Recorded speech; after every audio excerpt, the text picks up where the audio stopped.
A weak bass line can actually ruin an otherwise a great track. So in this video, you will learn how to make your bass lines hit hard even if you just started producing. We will do so by creating two different bass line styles. By learning the 5 techniques I will share in this video, one of the producers in my program, Stuck to Finished, went from making bass lines like this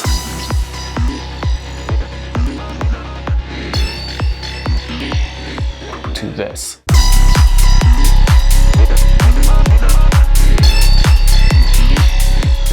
And at the end of the video, I will show you a tip that will make your bassline pop on every sound system.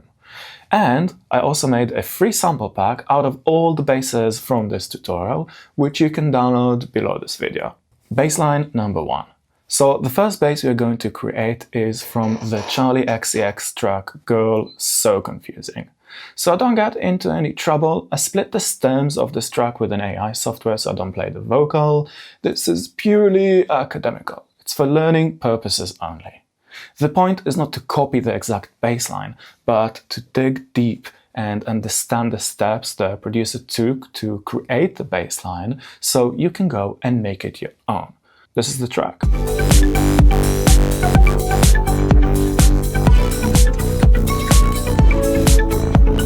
And let's start with the default preset in Vital. This is going to be very simple. So first thing, we're going to take the phase and phase random modulation to 0, turn the filter on, and take the resonance all the way down. We will keep the cutoff as it is. So now we have this. Yeah. Let's add a little bit of distortion, maybe like 5 dB. Make it a little bit fatter. Alright, so the first thing we want to do is split this bass into a sub and mid layer, all within this basic sound. That is, so we don't mess up the phase relationship between the bass and the kick. This is a crucial step, and I will talk about it a bit more later. So the way I'm going to get that grittiness in the bass is by adding a lot of distortion to the mid layer. So in Ableton, if you click here, you can then create a new chain, and we can call this chain sub and this chain mid. On the mid, I have a filterverse. This is a filter plugin and it has all of these filters. So let's use the decimate. If you're familiar with the Redux plugin in Ableton, this does exactly the same. Let's play just the mid, so I'm going to click here to mute the sub. Let's start by increasing the crush. This is a bit crush. Yes, sounds nasty. This is exactly what we want. We need to make sure that we're taking the low frequencies off the mid layer. So let's add another filter on a high pass. Wait, my cat needs to go out of the room. So, I'm back. Let's mute the sub again, cut the low frequencies from the mid.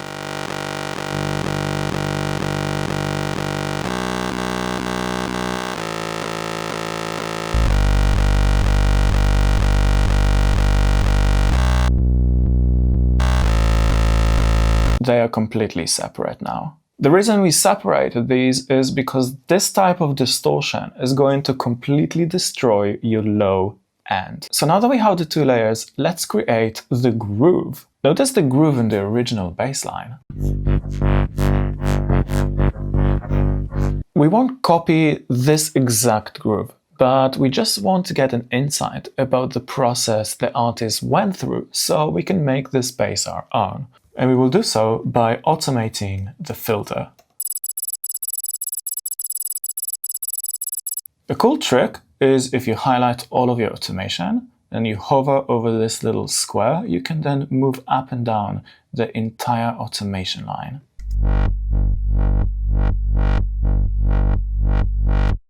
Okay, now that we have the groove for this bass line, we need to go to step 3 of the process. So, have you ever been to a club and the DJ is playing this amazing build-up? The crowd is going wild, there is this tension in the air, then the beat drops and it's kind of disappointing. You don't really feel that warmth hitting your chest and that familiar bass feeling vibrating through your body. That's why the phase relationship between the kick and the bass, what I mentioned before, is so important. In other words, if your kick and bass aren't aligned perfectly together, then your bass line will feel less powerful and it can make your bass feel muffled, distorted, and unclear. That's why, from now on, you should record every bass note into audio. So here is a perfect example of why this is so important. So you can see that the bass note is actually longer than what the MIDI note is. So let's play just the kick in this bass note. Notice how the transient of the kick keeps changing every time. So let's cut it like that. So already much better, and we can even add a little bit of a fade like this. Now it's sounding much cleaner, and it also looks cleaner because this bass note is not affecting the kick. So look at the analyzer once more, and I will play the kick and the synth notes. Notice how the shape of the kick is changing every time. You can see that better if I mute the bass. This is the shape of the kick, and when I add the bass from the synth, it's all messed up. Let's now play the other notes that we just recorded. There's no change for the shape of the kick. This was a rather simple bass line. Let's now make something a bit more complicated. So in the next example, you will learn how to make your bass wide, you will learn another bass layering technique, and a trick that is going to save you hours when trying to align your kick and bass together. And this is an issue a couple of the producers for my program Start to Finish had before they joined the course. I want to mention Bruno. When he fixed these issues, his music went to the next level. And you can judge by the amount of gigs and releases he had in the last year. So if you want to finish tracks consistently without getting stuck in the process, check the link below this video. So I'm going to create a bass line from a track we actually made together. So this bass line will consist of 2 layers. Let's start with creating the first layer in Vital with a default preset. So let's start by taking the phase and phase randomization down to 0.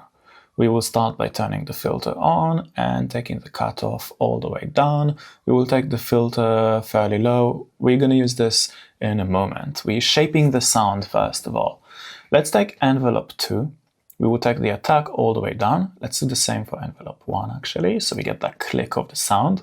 And we will take the sustain almost all the way down, around 20%, and the decay to around 300 milliseconds-ish. We want this shape, we want the plucky shape. We will also take the release fairly low on both envelopes. Now, most bass lines will use either a sawtooth wave or a square wave. So let's choose from basic shapes, and I'm going to choose a square wave. Let's take the envelope and assign it to the filter cutoff. Let's take the envelope so it doesn't control the filter all the way through. I want it to sound kind of dark. I want it to be a bit more punchy, so I'm going to turn it to a 24 dB per octave. I know this sounds very quiet at the moment, but don't worry, this is going to be a powerful bass line. Let's add some distortion, around 5 dB. Let's play the bass line together with our kick. And I don't know if you noticed, but this note is overlapping with the kick. That is always a red flag, and that will require our attention. Just look at the shape of the kick here. So before we create the second layer of this bass, which will make the bass super wide, let's record this layer into audio to ensure that our low end stays powerful when aligned with the kick. I'm going to make the bass as loud as possible from the synth.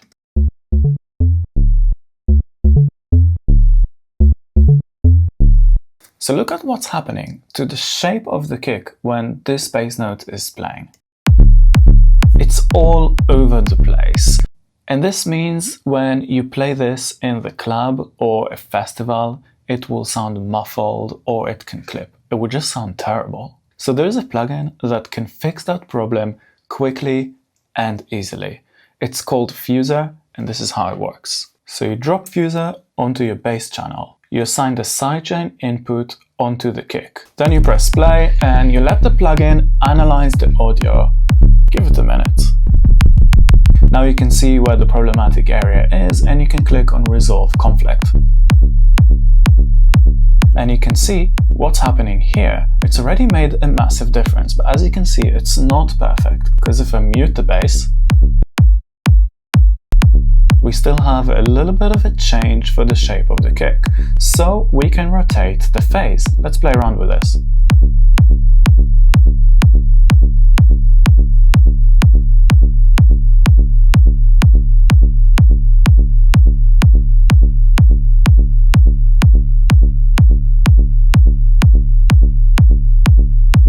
Let's mute the bass once more. How easy was that? I love this plugin, I use it all the time when I make basses, and I'm gonna add a link below this video. So now that we have sorted our low end, let's make this bass wide. For the second layer, I will create another synth with the same notes, again, a default preset in Vital. Our main concern here is that this bass won't clash with our sub bass, because wide sub frequencies won't translate well on big speakers. But first, let's make this wide. So let's go to envelope 2, take the sustain to around 20%, decay to around 300. Again, we want that placky shape, so let's add it to the filter cutoff. You can make any sound wide by using a delay-based effect or a widening tool. But I'm going to use these two effects. So in Filterverse, we have the Cabinator. Let's have a listen to what magic this can do.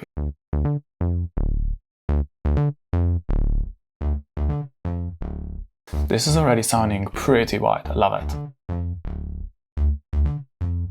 We can change the mode of the amp. This is sounding really nice. If I translate it back to mono, you can definitely hear that it's really wide, but it didn't lose a lot of its mid frequencies. But this is not enough for me. I want to take it to the next step. So let's add a phaser. As it is, it doesn't do anything, so let's add a few peaks, some resonance. Let's spread them. Okay, now we are talking. Let's turn the phaser off and the cabinator. Started with this basic sound, back on.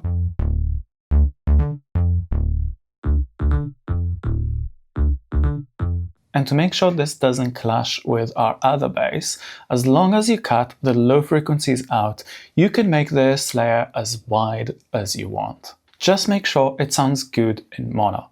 If the sound has lost significant portion of it when translating back to mono, then go back and tweak the effect a little bit more. So let's add a high pass.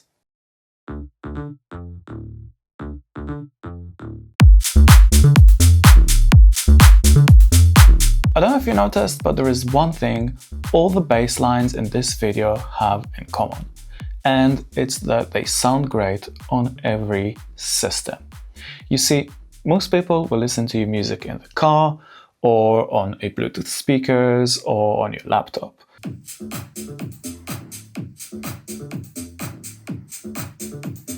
So in my mind, I split the bass into two parts, the sub layer and the mid layer, and I process them separately, either adding another layer or just making it wider. The mid layer is what helps your bass pop on every speaker. And now that you know how to make a powerful bass line, you need to learn some creative techniques to make your drums and percussions sound unique and dynamic. So, go watch this video next, and I will see you there. Peace.